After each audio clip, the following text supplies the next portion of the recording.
Sebastian, welcome to the show. So great to have you. Thank you, Mark.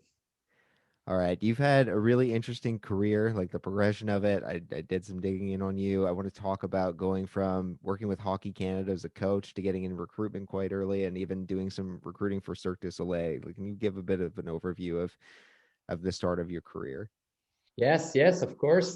So I've been playing hockey since I'm a little boy, like a lot of Canadian. And unfortunately, I realized very quickly that I won't do any money with that. So uh, I was not that good at hockey, but smart enough to understand that the coaching could be interesting. So when I was at university, I started to be involved a little bit more in the coaching, and seems that it has an impact in my career afterward. Since I started Sourcinc, my whole team can give you this information that I'm doing a lot of parallel with professional sports and coaching and managing a business. I've wrote multiple texts and I did a conference as well regarding the parallel of managing a sports team and a team in the business and all the things you can see in that. And after that, after I finished university, I did an internship in recruiting with Rona, but now it's called Lowe's. But it Mm. was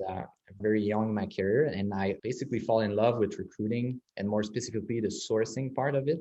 Back then, 2009, 2010, LinkedIn was starting to get more and more popular. New technology, recruiting was starting to be more strategic in the organization, and very fast I was hired by Cirque du Soleil.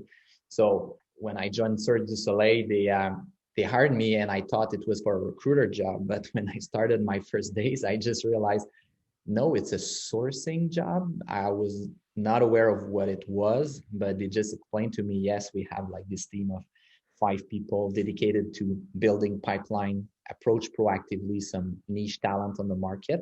The recruiters, so the team of 25 are managing the open position, but you guys as a sourcer, you're more dedicated to proactive recruitment and building some pipeline and shortlist for hard to fill position.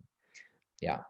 Okay, this is awesome. So I think that this is a great way for you to explain the difference between sourcing and recruiting, and then we can talk about the different world of doing that for Cirque du Soleil, which I'm sure is Yeah. super different than every other business like that exists. But yeah, let's talk about the actual because it's important to nail that down, that difference, and then yeah, would love to talk about how you did that Yeah, for and them. there's so many definition of sourcing and recruiting. But if we go like very simply, in recruiting, like the traditional way, you try to bring as many interested people as possible in the pipeline.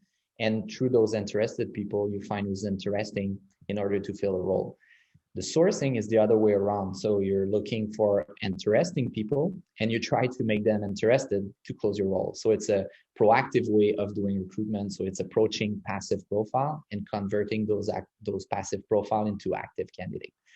There's multiple definition, and when I was starting my career there, I was very interested by this specialty. So I read a lot. I had the chance to assist to conference. Cirque du Soleil has budget and they were investing a lot in developing their talent. So I had the chance to assist to the Sourcinc conference in US, to Sourcing Summit across the world, and they had budget as well. So I always bring those stories, but when I'm thinking about this right now, it sounds crazy, but very young in my career, they were like asking us to do some pipelining for art to fill position, like example, artistic directors or stage managers.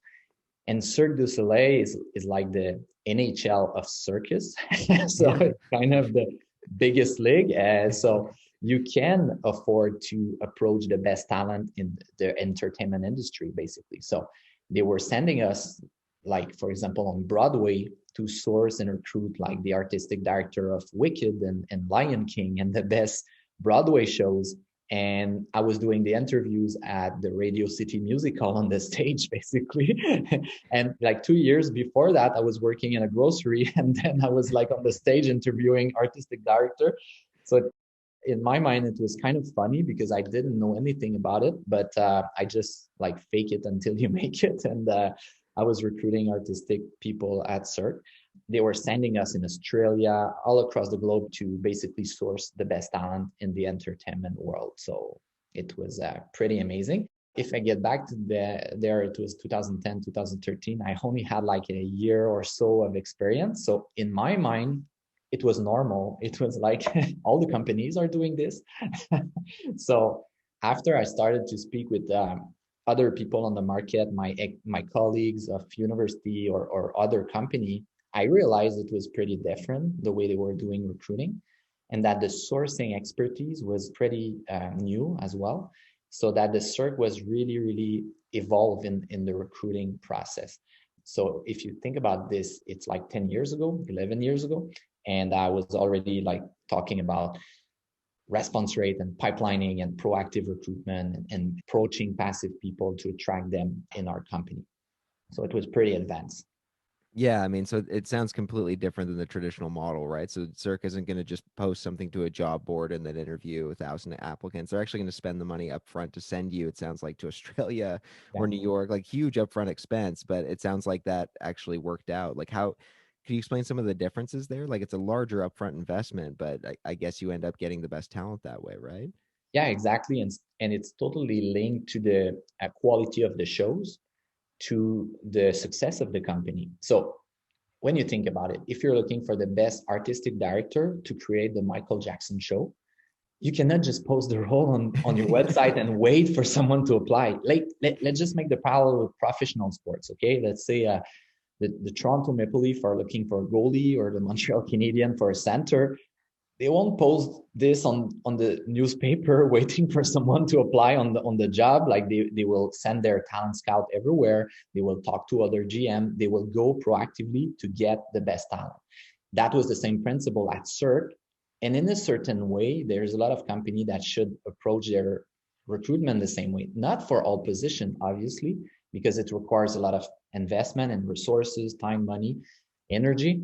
But for some strategic role, you must be way much more proactive than just waiting for the talent to knock at your door. So that was the idea of Cirque. And it was totally logic, because when you think about it, like if they were investing million in a show and creating something totally new, they must have the top-notch talent in the world to manage this project. So that was the idea. And the whole structure of talent acquisition was aligned with the talent scout team that was recruiting the artists on stage. So our team was recruiting everything but the artists on stage. And the talent scouting team were ex-athlete and professional coach and people who went to Olympics. They were sourcing basically for the athlete on the show. So we were basically matching their best practices into our talent acquisition strategies. So this is really interesting. So let's talk about how Sourcinc, your company now, comes about from all of this, right? You spend over 12, 15 years in the recruitment industry. Like what gap did you see? It sounds like this played heavily on your mind. Like what did you see that said, okay, I've got to do something different. I've got to start my own company here. Yeah. It started at Cirque a little bit. So I was still young, but I was looking at the model, and the more I was exposed to the other companies and the external world, I started to realize, okay, yeah, there is a gap there. There's recruitment is super traditional. There is definitely some innovation coming in with the social media, new technology coming in the recruitment and so on. And at that moment, I was speaking with some friends at Cirque, and I was like, yeah, there is possibly this business we can build, like like our sourcing team would probably do very well outside in managing mandate with some client. So already there, I had this idea, but concretely, I never worked in a recruiting firm. I never worked in agency, so I had no knowledge about it. So after that, I joined Keurig Green Mountain. That is the coffee company, the machine and the coffee pods. Very fast-paced growing company at that time. And I had the chance to work in US. And then I was exposed to some sourcing firm that was mainly coming from Philippines and India. And they were basically building shortlists for the recruitment team so we can contact those people that has been sourced. It was a lot of volume. It was not a lot of quality, but it was like good legwork to start our process. So I saw this model. I thought about what we were doing at Cirque, and I was like, maybe there is a firm that can be created that was doing this kind of service level. So offering the possibility to just pay for the sourcing, the pipelining, but bringing the higher quality of people that has expertise and knowledge of the market locally. So I started to look in Montreal in Toronto and in Canada? Is there something that is done like that? Unfortunately, I was not, or fortunately, I was not able to find anything. So I start, okay, maybe there's something to be done there. So at the summer of 2014, I started to put on paper a little bit more information, start to call my friends and my colleague in talent acquisition and asking questions like, do you know a firm that is doing some pipelining and sourcing for you? And if I was about to create something that was doing this and this and offering this level of services, would you be open to pay for it? And how much would you pay for it? And so on. So I started to collect some data. And I met my business partner, co-founder, investor Pierre, and he's an executive in HR for many years. And he also heard about some sourcing firm in US, and he thought that yes, the model would probably works in Canada. So we start to discuss together. And during the fall of 2014, we officially say, okay, let's do it. So we worked on a name, very original name with Sourcinc. I'm super proud of it. And like building the website, and then I put like some concrete stuff around the service level and what we can offer in terms of service, and validate more seriously with the market what we could do. And in 2015, when I came back from holidays, I just tell my boss, Caroline, that I was resigning, leaving my job. My girlfriend was pregnant at that time. So, Wow. it's a big jump. You're like, okay, is it a good moment? Is it a good timing? Do I put my family at risk right now, or is it like the best move? So I resigned, left my job. And, Mark, it's been 6 years today. I just realized that before we connect, like March 2nd, 2015, I was alone in the basement with my laptop. Wow, And congrats. That's yeah, awesome. it's 6 years today. So I was like, okay, let's start this company. So, the first morning, it's a bit crazy. You're just alone with your laptop and you're like, yeah, I'm just launching the company. And then you start to write to your friends and colleague, okay, here's my service level. And by 2 p.m., everything was done. So I was like, okay, like my day is over. And I get back home, and like my girlfriend was like pregnant, and she was, what are you doing? You're not like starting your company? I was like, yeah, but I think I've done everything I need to do right now. And she was like, okay, is it a joke now? Or like you're supposed to grind and work 24/7, like starting a company, and it's been like 6 hours and everything has been done. And I was like, yeah, I think so. So let's just see. So it's kind of a big, yeah, like a big learning of doing everything by yourself, and like building your own schedule, and knowing what to do and what to prioritize. So yeah, it's a bit crazy when I think about it 6 years later. Well, it's 6 years ago today, so let's go deep in because so you're an entrepreneur yourself, and there's so many that are on the show, and like I am too. So it's like this decision at the time is a hard one. Your girlfriend's pregnant. You're gonna go out on your own. You've been steady working for a whole bunch of places for a long time. Like what? How did you weigh that decision versus just, I'm just gonna stay in the job and Hmm. maybe test this on the side for a year? Like Yeah. what made you say, you know what, I'm just gonna do it now. Like we're gonna see what happens. Like what was behind that decision for you? Yeah, it's some question that were running in my head for weeks and months. Basically, by the time you tell yourself, okay, yeah, go, I'm committing. And it's not to myself, but it was also to my business partner. And you start talking about it with your girlfriend and some of your closest friends. You tell them, yeah, I'm going to start my business. And a lot of entrepreneur will tell you, yeah, no one trust me. And all these people not trusting my project were my motivation.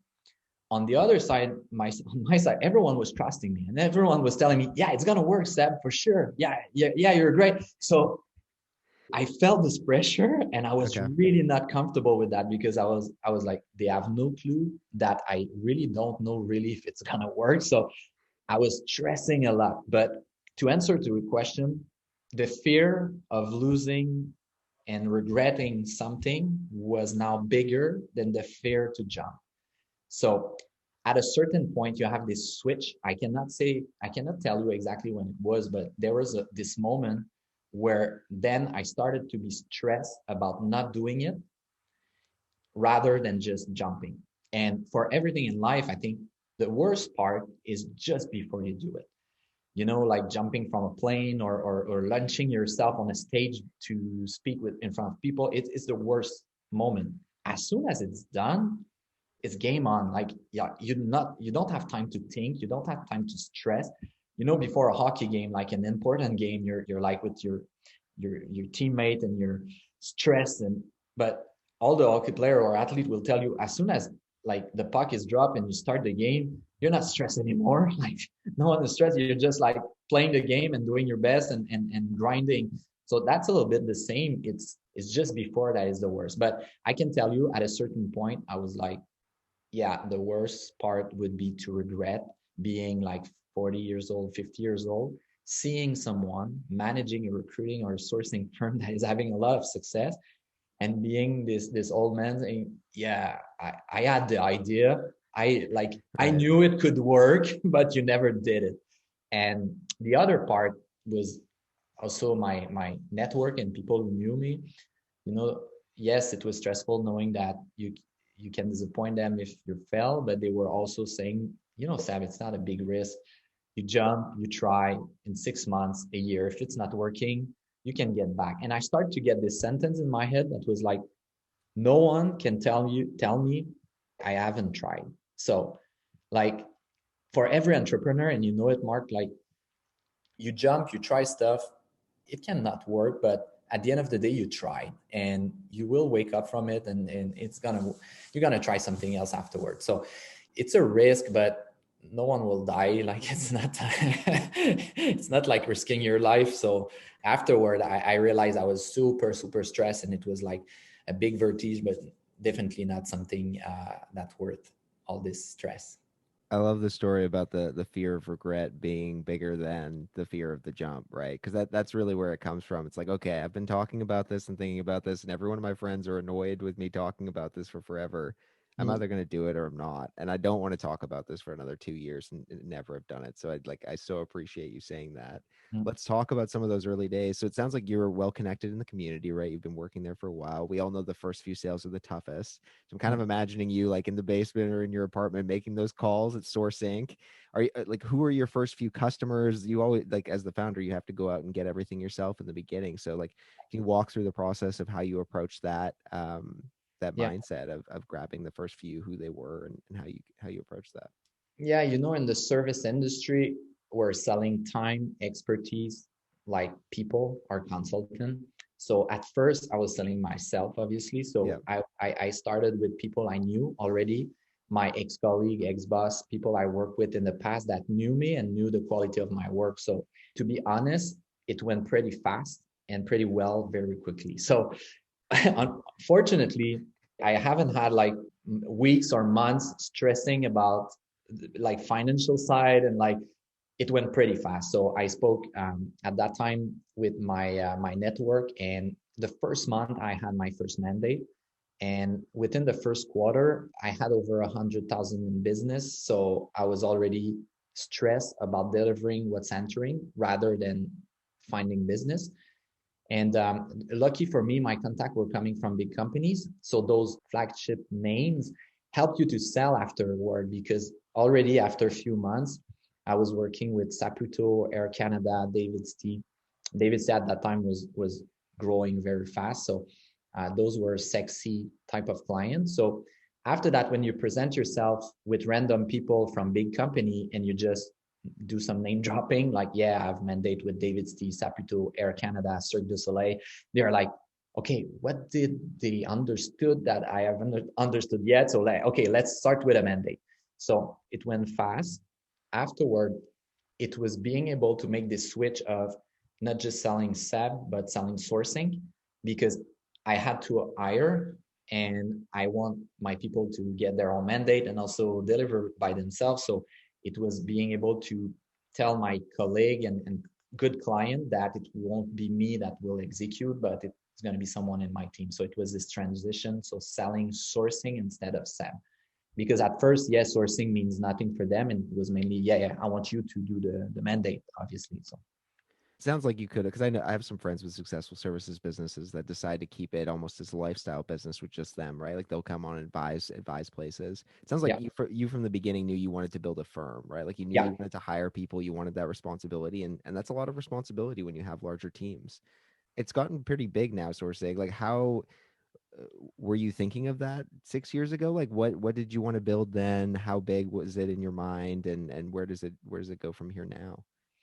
I recall sometimes my mindset at that time and how I would evaluate success and project myself in the future. And it's very difficult because the first year, obviously, it's more of a survival mode. So you're thinking about the next 2 weeks of pay.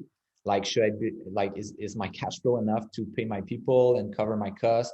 And then after that, it's a month. And then after that, you're starting to evaluate more strategic issues. And the bigger it's going, the more strategic is your role. At that time, I never really thought about like the future of what sourcing could be, but I would say it's kind of a phases. So you get some phases where you understand, oh yeah, that's true. I reached this level, so now I should see myself and see the business in a different way to make sure we pass to this the other step.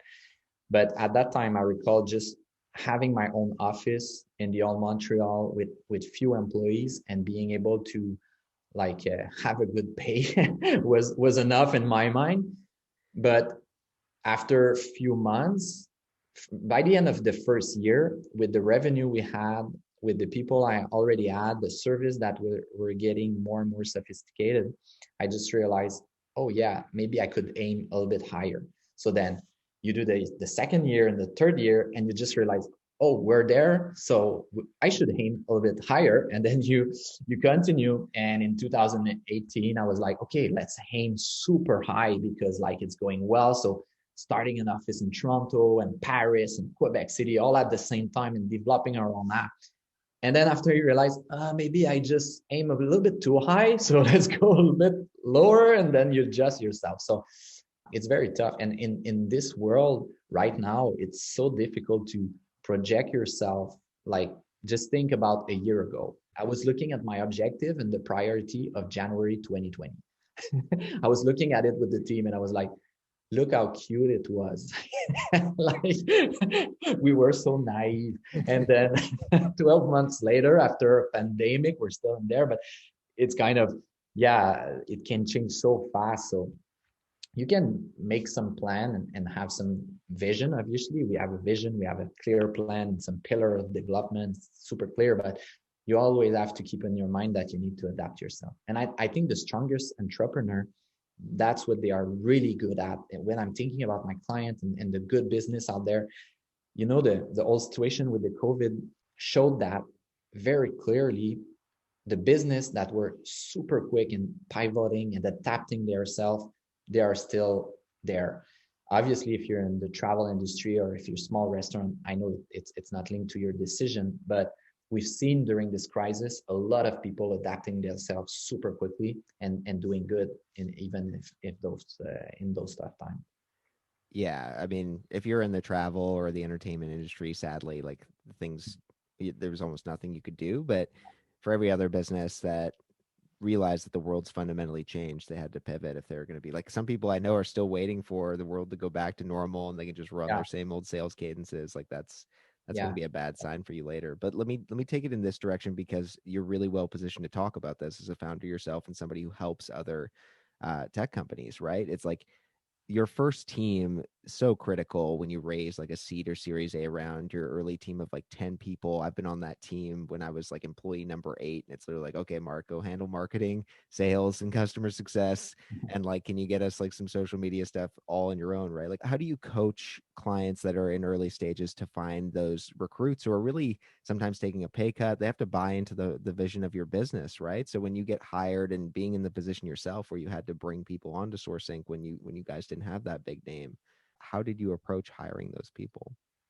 yeah, that's a really good question, and it's very critical. At a certain point, we've been working with a lot of startup, venture capital, a lot of foundation and association that are supporting the startup world, and they have support in with the contract and in the law and accounting. They receive funding, they have money. But in terms of talent acquisition, generally, like you have the CEO and CTO figuring out a plan, few developer calling their friends and like doing what they can. I can tell you like the first step, obviously, of looking into referral and ex-colleague and people you already know, it's a good idea. Like that's a first good step. It's generally quick, extremely safe because you know when you're working with someone for 2 years, 3 years, you've seen this person in their bad days, good days, and you know exactly if they could be good or not. So you probably have name in mind. I don't want you to tell them, but of people you don't want to work with again. But you also have those people that you say, yeah, he would fit in the culture and he would definitely be an asset. So I would tell all of them when they are starting bootstrapping or their first series, start with the network, obviously, but do it in a strategic way because sometimes you have the CTO and CEO working by themselves, trying to poach people on LinkedIn and talking to few friends, but their team is not leveraged the right way. So there is a way to organize themselves to get a good referral program, making sure that everyone in the company is an ambassador and is doing the right action in order to attract the right talent. So making sure the role are clear, the type of persona we're looking for is clear inside the whole team. They can leverage their LinkedIn profile. They can all be a recruiter basically at a certain point. Do this for a certain period, but also make sure you put an end date to this because I've seen a lot of startup and a lot of company trying and trying and trying by themselves to save money. And at a certain point, business wise, it's not a good idea. So when you have the CEO, the CTO, the VP of engineering, and few developer doing recruitment, it costs you way much more money and it costs a lot of time and energy on your core business and on your product than if you have like a recruiter working on it or some external resource. So, and I'm not trying to sell my thing there because I know there's a lot of solution that can be valuable. There is some freelance recruiter. There is some people that are good at recruiting that they can do internally some stuff for the company. But you have no idea, Mark, about how many executive and founders I spoke with. They are super proud to tell me that they are doing everything by themselves. And when I'm asking them, like, yeah, how much time do you invest in that? And they're like, half of my week, or like 40 hours a week, or 30. And I'm like, yeah, but you should put this time in your product and scaling your business in creating like your business rather than poaching people on LinkedIn, because that's an issue. So the first step is definitely your network, your referral, but you should organize yourself in doing it in a smart way.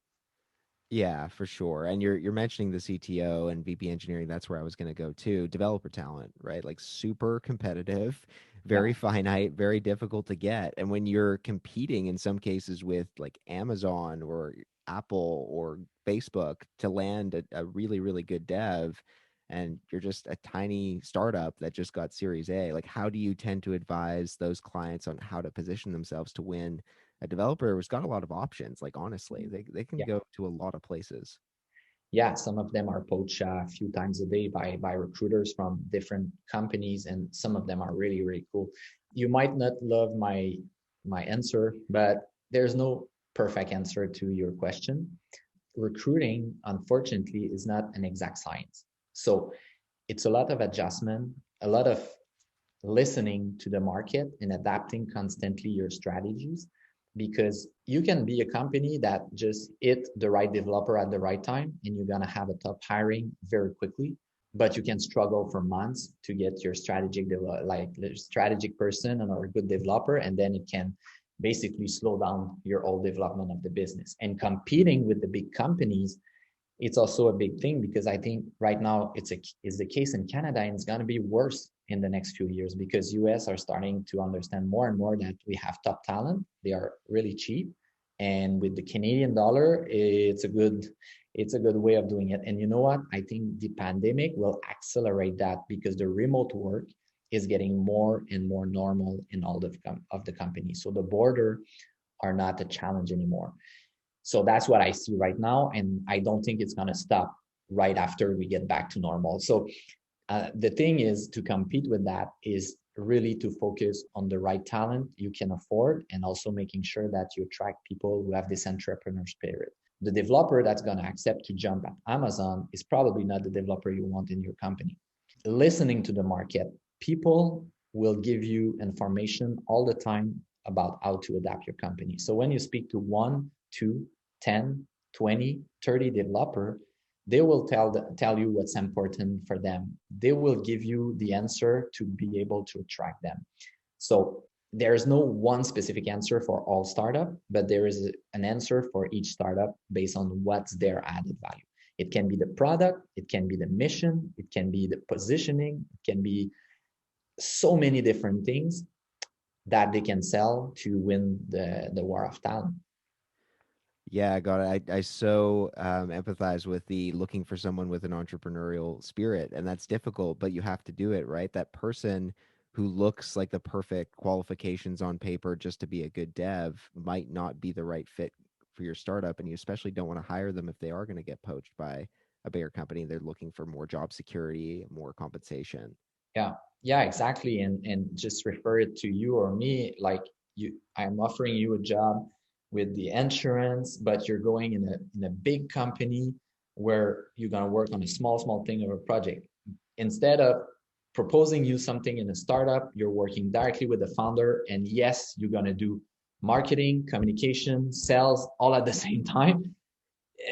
For me, the answer is super simple, but it's not the case for everyone. So also, this is what you figure out as a persona of a perfect developer rather than what you can really afford or what you should also focus on. So when we have like a small company or startup and it's even like very young, but they have a very good product and there is a good potential there, they should aim for those entrepreneur spirit of developer.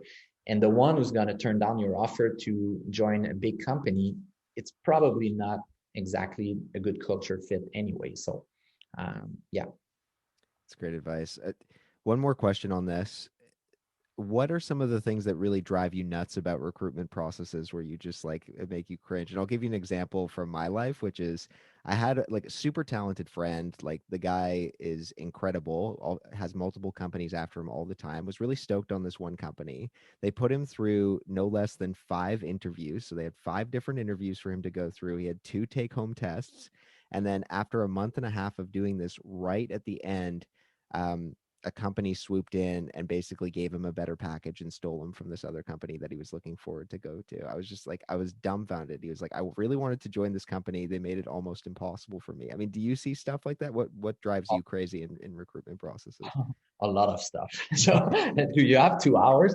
But no, yeah, yeah. Long process when there is too much testing, too much meeting. It's generally a lack of. We tell our clients generally it's a lack of managerial courage. So at a certain point, you have to make a call, and you will never have 100% guarantee that is the right candidate and is going to stick with you for 5 years and develop your product. There is always a portion of risk.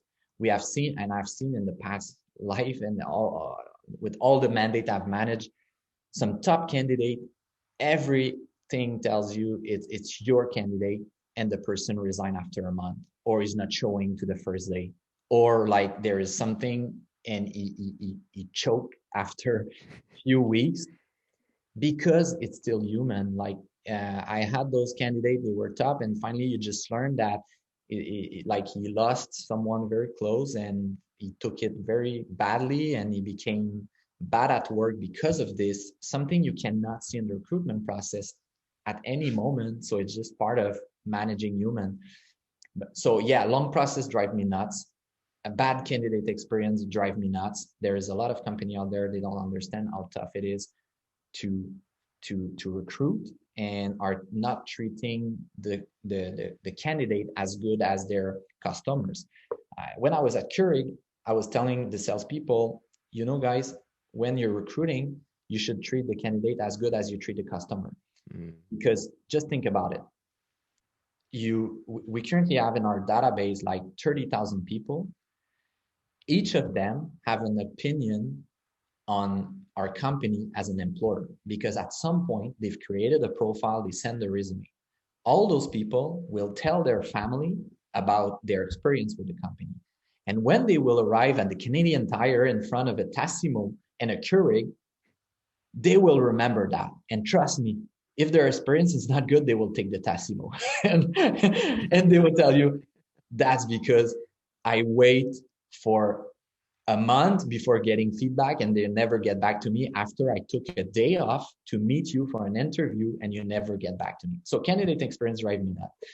But also candidate can drive you nuts because at a certain point, people are still human and are doing things sometimes that are not professional. So the bad side of being a recruiter is that I'm telling people it's like being in a sales role where the customer and the product at any time can choke you. So let's say you're selling car and you're doing a good sell and the customer is ready to buy it, but the car decide, no, I don't want this guy.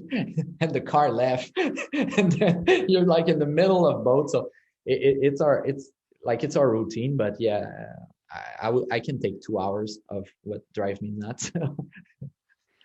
Oh, that's a point. That's an angle I never thought about recruitment. Like if I sell software into the place, this we're not going to turn on the software and it's say, you know what, I don't like this company. Yeah, I'm but not going to work that's for the this. reality with us. Like the software can say, no, I don't work with them. So so your sell is over. Like you're not moving forward.